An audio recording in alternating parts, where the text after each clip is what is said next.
Welcome back to IT के student. ये video आपके लिए बहुत खास होने वाली है। आपका 30 तारीख को यानी कि 30 अगस्त को आपका आईटी का पेपर होने वाला है और उसी के लिए आज की इस वीडियो को बनाया गया है। चैप्टर का नाम है संचार एवं कौशल।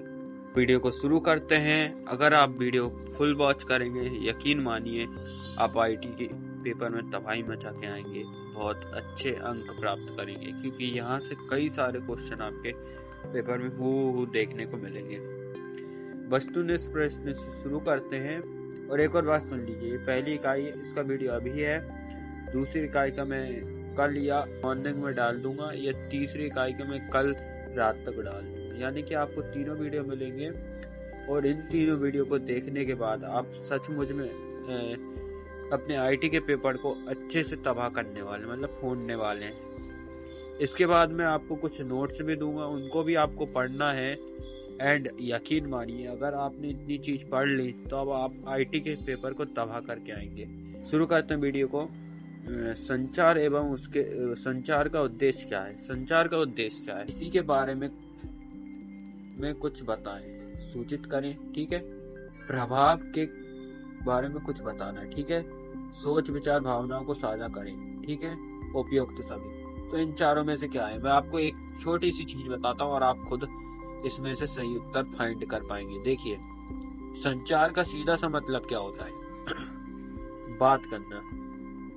किसी भी तरीके से बात कर रहे हैं आप, आपकी जानकारी दे रहे हैं या किसी भी व्यक्ति से बात कर रहे हैं, किसी भी तरह की बात किसी से भी साझा करना या फिर उस बात को अपनी दूसरे व्यक्ति तक पहुंचाना ही संचार कहता है। और संचार के आंसर अब आप खुद फाइंड कर सकते हैं। उपयुक्त सभी है, ठीक है। आपको समझ में आया उपयुक्त सभी है। नेक्स्ट क्वेश्चन है, प्रेषक से जानकारी प्राप्त करने के लिए निम्नलिखित में से किस विधि का उपयोग किया जाता है। प्रेषक जो अपनी बात को रखे, मतलब बोले। प्रेषक किसको बोलते हैं, जो अपनी बात को बोलता है। अब ये बात को सुनाता है, जैसे कि बहुत ज्यादा बकता हो, पर ये अपनी बात को रखेगा तो इसकी बात सुननी पड़ेगी भाई। नहीं सुनेंगे तो फिर अपन को जानकारी प्राप्त नहीं होगी, ठीक है। तो सुनना पड़ेगा, पहला का ऑप्शन इसका राइट होगा। आगे बढ़ते हैं। नेक्स्ट क्वेश्चन, भाई एक प्रेषक अपने संदेश भेज सकता है किस कार्रवाई से। बोल कर भाई, वो बोलता ही है सिर्फ। प्रेषक अपनी बात को बोलेगा एंड हमको जानकारी प्राप्त करवाएगा, और हमको जानकारी प्राप्त होगी फिर हम प्रेषक बन जाएंगे, हम किसी और को जानकारी प्राप्त करवाएंगे। तो ये सिलसिला चलता रहता है, ठीक है। नेक्स्ट क्वेश्चन पे छलांग मारते हैं। मौखिक संचार का सही उदाहरण चुने। जैसे आपका कोई दोस्त है, आप उससे बात भी करेंगे तो सीधे मुंह से ही करेंगे ना, भेजेंगे, ठीक है। इसलिए इसको आमने सामने की बातचीत कहेंगे, ठीक है। आगे बढ़ते हैं। जब हम मौखिक रूप से संचार करते हैं तो हम किन किन शब्दों का उपयोग कर चाहिए। जब हम मौखिक संचार का उपयोग करें, मतलब किसी से भी बात करोगे भाई, ऐसी लैंग्वेज में करोगे ना कि सामने वाले को बात समझ में आए। जैसे कि ये है, अब भारतीय हो आप, मतलब आपकी लैंग्वेज कुछ और है, इसकी लैंग्वेज कुछ और है। जैसे कि अब आपकी लैंग्वेज है हिंदी और इसकी लैंग्वेज इंग्लैंड का है, ये अंग्रेजी है इसकी, तो ये आपकी लैंग्वेज नहीं समझ पाएगा ना। तो आपको भी थोड़ा थोड़ा इंग्लिश में बोलना पड़ेगा, तभी आपकी लैंग्वेज समझ पाएगा। और इसको भी थोड़ा थोड़ा हिंदी में बोलना पड़ेगा, तभी आप इसकी लैंग्वेज समझ पाएंगे। समझे, सामने वालों को भी समझ में आए बात और हमको भी समझ में आए। नेक्स्ट बढ़ते हैं नेक्स्ट क्वेश्चन की तरफ। ईमेल क्यों भेजते हैं हम। ईमेल क्यों भेजते हैं भाई, सीधी सी बात, संचार को सूचना के लिए और दस्तावेज और फाइलों को साझा करने के लिए। तो इसका राइट आंसर घ वाला हो जाएगा। देखिए, एक दूसरे से बात करेंगे तो ईमेल नहीं, सीधे मैसेज भेजेंगे, इसलिए इसको हटा दिया, इस वाले ऑप्शन को नहीं, ठीक है। नेक्स्ट बढ़ते हैं। इनमें से चेहरे पर कौन सी अभिव्यक्ति सकारात्मक अच्छी लाती है। तो देखिए, माथा हिलाएंगे तो आपको सकारात्मक फील करवाएगा सामने वाले को, ठीक है। क्लास में पढ़ रहे हैं, आप सिर हिलाएंगे, भले ही आपको समझ में नहीं आ रहा, पर जब आप सिर हिलाते हैं ना तो मैम को लगता है हाँ बच्चे को समझ में आ रहा है, पर इससे सकारात्मक प्रभाव पड़ता है। ओके, समझ में आया। नेक्स्ट, एक खड़ी देखना क्या दर्शाता है? एक खड़ी मतलब कोई खड़ा है एकदम छाती छाती फुलाकर। शरीर मुद्रा व्यक्त करता है। शरीर की मुद्रा मतलब बहुत एकदम ताकतवर, तो वो आत्मविश्वासी कहलाएगा भाई। समझ में आया? इनमें से कौन सा काम गैर मौखिक संचार नहीं है? गैर मौखिक मतलब मुंह से नहीं बोल मौखिक हैं ये तीनों। आपने देखे ना, तीनों में बातचीत हो रही है, कहीं ना कहीं जानकारी साझा हो रही, पर का वाला है एक सहकर्मी के कंधे पर हाथ रखना, इसमें जानकारी शेयर नहीं हो रही, इसलिए राइट आंसर इसका का होगा। नेक्स्ट का, जब आप एक प्रस्तुतिकरण की तैयारी कर रहे हो तो आपको करना चाहिए, क्या करना चाहिए? ठीक है, आपका इंटरव्यू है तो आपको किस किस की तैयारी करनी पड़ेगी, आपको क्या क्या करना पड़ेगा? सुनने का मतलब जैसे सामने वाले को बहुत अच्छे से एक्सप्लेन करिए, उसको अच्छे से समझ में आना चाहिए, यही है प्रस्तुतिकरण। ठीक है, राइट आंसर होगा उपयुक्त सभी। नेक्स्ट बढ़ते हैं, ये इंग्लिश में उपलब्ध है।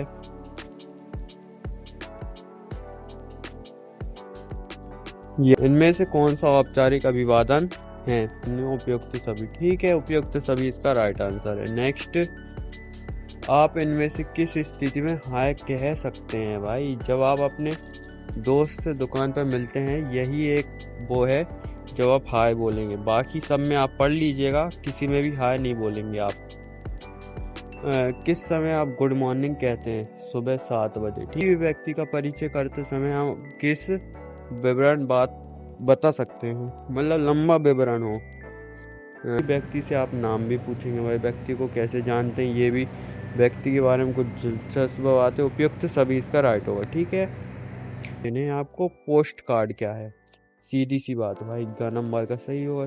किसी भी क्षेत्र पहचानने के लिए डाकघर द्वारा उपयोग किया जाने वाला संख्याओं का अक्षरों का समूह। ठीक है, इसका आप ध्यान रखिएगा। नेक्स्ट, संचित उत्तर पाने प्रश्न क्या है? तो हाँ या नहीं है, बिल्कुल छोटा सा आंसर। इनमें से कौन सा विस्तृत उत्तर वाले प्रश्न है?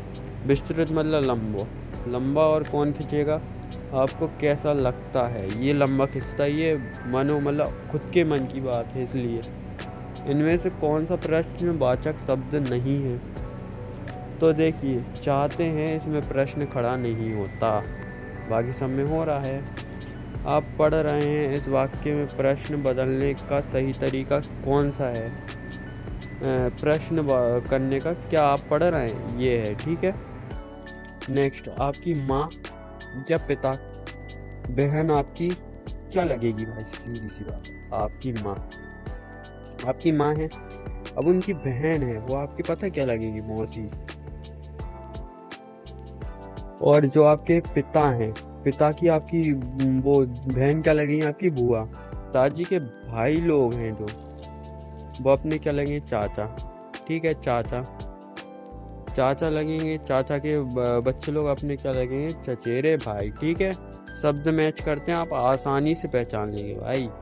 एक ससुर मेरा डैश है, पति या पत्नी के पिता। ठीक है, इसका राइट आंसर हो जाएगा। नेक्स्ट, आपके पिता माता का भाई आपका डैश हुआ, तो चाचा या मामा दोनों ही हैं। कहने का मतलब चाचा जब होगा जब पिताजी का होगा, मामा जब होगा जब मम्मी का होगा। ठीक है, भाई की बात कर रहा मैं, और किसी की नहीं। इधर नेक्स्ट क्वेश्चन आता है, निम्नलिखित में से कौन सी धन्यवाद देने वाली तरीका है? अगर मैं बात सुनूं, इनमें से इसकी सराहना करता हूँ जो भी आपने काम किया है। ठीक है, इस बार सही जोड़ी आती है। भाषा का मिलाएंगे आप। हिंदी में बात करना जब अन्य लोग केवल जर्मन भाषा में जानते हैं। ठीक है, भावात्मक, इसका आप मिला देंगे शिक्षा बहुत गुस्सा में और एक छात्र से किसी कारण को कमरे में आने देने के। ठीक है, इसमें भाव प्रकट होता है, शिक्षा गुस्सा, ये समझ में आ रहा है ना भाई, अलग से ही। और पर्यावरण का आप कहाँ से मिलाएंगे? पर्यावरण का भाई आप मिलाइए मोबाइल से। ठीक है, और संस्कृत का मिलाइए आप किसी व्यापारी गले लगाने जहां आप व्यापार करते हैं। ठीक है, नेक्स्ट बढ़ते हैं, इंग्लिश में मौजूद है। ये आती है रिक्त स्थान। मेरा पहला नाम, जो भी आपका पहला नाम है वो लिख दीजिए। मेरा उपनाम, जो भी आपका निक नेम है वो लिख दीजिए। मैं डैश का हूँ, मतलब आप कितने साल के हैं ये लिखिए यार। मैं रहता हूँ, कहाँ रहते हो? भोपाल, मध्य प्रदेश, ग्वालियर, इंदौर। मुझे डैश पसंद नहीं है, मतलब जो भी आपको पसंद नहीं है वो लिख दीजिए। जैसे कि मुझे फुटबॉल खेलना पसंद नहीं है, जो आपको पसंद है। पुल से जाएं और दूसरी तरफ आपको पार्क दिखाई देगा, तो वो तो पार ही होगा ना। दूसरी तरफ किसी पार, मतलब दूसरी जगह, मतलब वो पार ही दिखाई देगा ना। ठीक, समझ में नहीं आ रहा ये कौन सा शब्द है? आप गूगल पे सर्च करिएगा, प्लीज मुझे भी कमेंट में लिखिएगा ये कौन सा शब्द है। अखबार की दुकान पर जाएं और तब तक चले जब तक कि आप पुलन आ जाएं, मतलब जब तक चलते जाएं, पुलन मतलब वापस ना आ जाएं अपने घर तक, तो से दुकान से घर पर ना आ जाएं। ठीक है, लॉजिकल था, लॉजिकल में मज़ा भी आता है और लॉजिक लगाने में भी। ठीक है, कोई दिक्कत नहीं। इमारत बाहर जाएं और बाएं मुड़ें, मुझे समझ में नहीं आया, ये आप देखिएगा, ये वाला भी आप देखिएगा, बाकी मैंने आपको समझाई दिए। नेक्स्ट आगे बढ़ते हैं। अति लघु उत्तरी प्रश्न शुरू होते हैं। संचार किसे कहते हैं? सिंपल सी बात है यार ना, किसी भी तरीके से जानकारी साझा करना। अब आप उदाहरण लिख दीजिएगा। मोबाइल के जरिए जानकारी प्राप्त करना या साझा करना, व्हाट्सएप मैसेज, पत्र, बाकी सब आप मन से लिख सकते हैं। बस थोड़ा सा ये इधर से इंग्लिश वाले वर्ड जरूर लिखना है, जिससे इम्प्रेशन जमता है। संचार कौशल की आवश्यकता क्या है? तो समझो संचार कौशल क्या होता है। जो संचार है वो बातचीत करने का तरीका है, जानकारी साझा करने का तरीका है। कौशल मतलब क्षमताएं। अब क्षमताएं क्या होती है? बातचीत करने की क्षमताएं होती है। किसी को इंग्लिश आती है, किसी को हिंदी आती है, कोई आत्मविश्वास से बात करता है, कोई बिना आत्मविश्वास से बात करता है, किसी की बात में बहुत सारी सूचनाएं होती हैं, किसी के भावनाओं से जुड़ा होता है, इसी को बोलते हैं और कुछ नहीं है। आगे बढ़ते हैं। नेक्स्ट, मौखिक संचार किसे कहते हैं? सीधी सी बात, जो संचार मुख से किया जाए उसे मौखिक संचार कहते हैं। ठीक है, नेक्स्ट आगे बढ़ते हैं। मौखिक संचार के लाभ, तो लाभ देख लेंगे आप। जल्दी बात हो जाती है और शीघ्रतम जवाब प्राप्त हो जाता है, होता है, मतलब आसानी से बातचीत हो जाती है। ठीक है, नेक्स्ट नुकसान भी हैं इसके, कुछ नुकसान देख ले। क्योंकि मौखिक संचार में निर्भर करता है, कभी कभार आपकी जो आप अर्थ बोलते हैं भ्रम हो जाता है भाई, कभी कभी आपके मुंह से गलत निकल जाता होगा, मतलब आप तो समझ ही रहे होंगे। तो और गैर मौखिक संचार क्या है? तो गैर मौखिक संचार जो मुंह से बात नहीं करेंगे भाई, मैसेज के द्वारा भेजेंगे या किसी भी ऑनलाइन स्रोतों के द्वारा या पत्र द्वारा या किसी दूसरे दोस्त के द्वारा, सीधे मुंह से नहीं बोलेंगे भाई। और नेक्स्ट क्वेश्चन आता है, दृश्य संचार क्या है? जो भी आप देखेंगे, जैसे कि आपने देखा यहाँ किसी व्यक्ति का एक्सीडेंट हो गया, ठीक है, या फिर आपने देखा यहाँ सड़क बन रही है इस गली में, तो आपको जानकारी प्राप्त होगी ना, पर देखकर। ठीक है ना, कोई बताएगा नहीं आपको, तो देखकर जानकारी प्राप्त होती है, तो इसको क्या बोलेंगे? दृश्य संचार। ठीक है, नेक्स्ट आगे बढ़ते हैं। इंग्लिश में है परिचय की परिभाषा बताइए। आप किसी को भी परिचय देंगे, अपना नाम बताएंगे भाई, उससे उसका नाम पूछेंगे, अब अपना पूरा पता बताएंगे कि मैंने इतनी पढ़ाई करी है। ठीक है, नेक्स्ट आगे बढ़ते हैं। अभिवादन की परिभाषा बताइए।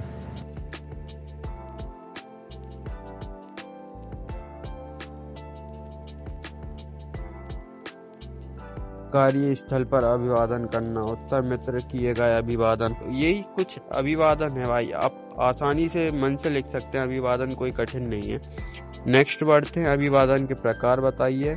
तो hello, good morning, good afternoon, good evening. ठीक है, बहुत आसान था। सेकंड इकाई आएगी और मिलते हैं नेक्स्ट वीडियो में। बाय बाय, जब तक के लिए।